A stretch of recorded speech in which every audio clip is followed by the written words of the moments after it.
Hello and welcome to our instructional series of videos. In this installment, we'll be upgrading the SSD in a 2012 13-inch MacBook Pro with Retina display using an OWC Aura 6G solid-state drive. We've already gathered our materials, shut down and unplugged the MacBook Pro, and are working on a soft static-free work surface. We're now ready to begin.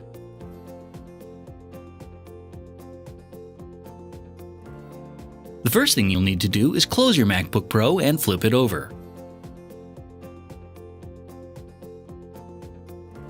On the bottom are 10 5-point Torx screws. The two center screws on the hinge edge are a little shorter than the others and should be kept separate, so let's remove those first.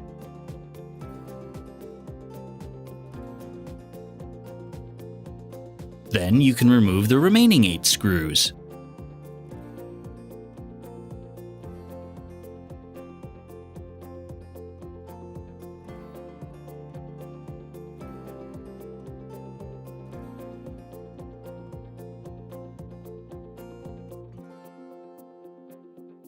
Once all the screws have been removed, you can lift the rear cover off and set it aside.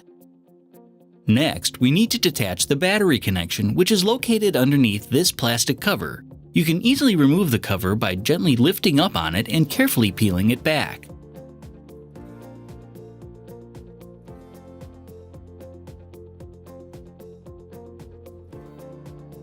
Underneath are 3 Torx T6 screws, which will all need to be removed.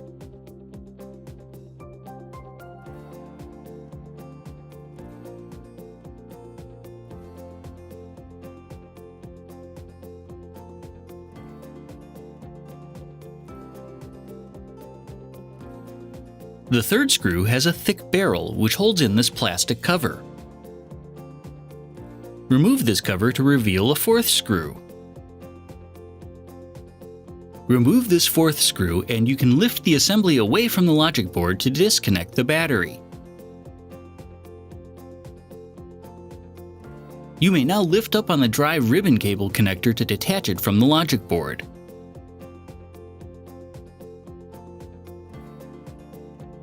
Finally, remove the drive carrier by pushing in on the center handle so it comes loose from the MacBook Pro, then lifting the entire carrier up and out of the computer. On the other side of the drive carrier, you'll find the SSD module itself. To remove the module, you'll first need to remove this Torx T5 screw, lift the far end of the drive up using your nylon pry tool, and gently pull the drive out of its slot.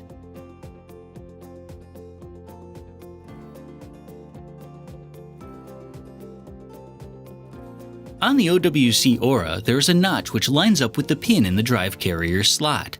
Line the two up and slide them together until they're fully seated.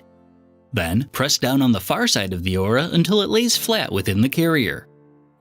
Then, secure it in place with the Torx T5 screw you removed earlier. Angle the drive carrier into its base so that the solid end goes in first.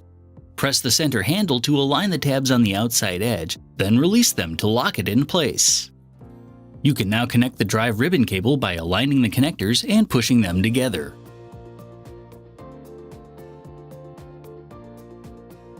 Replace the large silver screw for the power supply board, then place the plastic cover over the top of it. You may then replace the remaining 3 screws.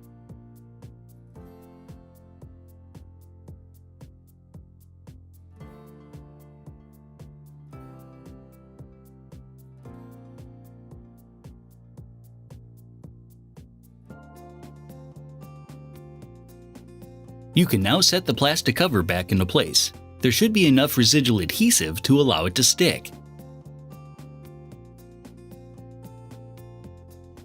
Set the bottom cover back into place and press down on these 2 spots to engage the clips underneath. Next, take the 2 shortest pentalobe screws, which won't have a collar, and replace them in the 2 center holes along the hinge edge.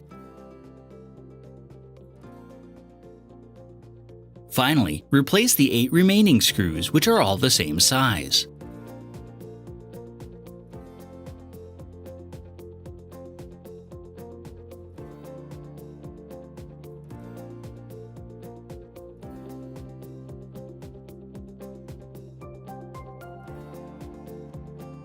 You may now flip your MacBook Pro over, open it up, and turn it on.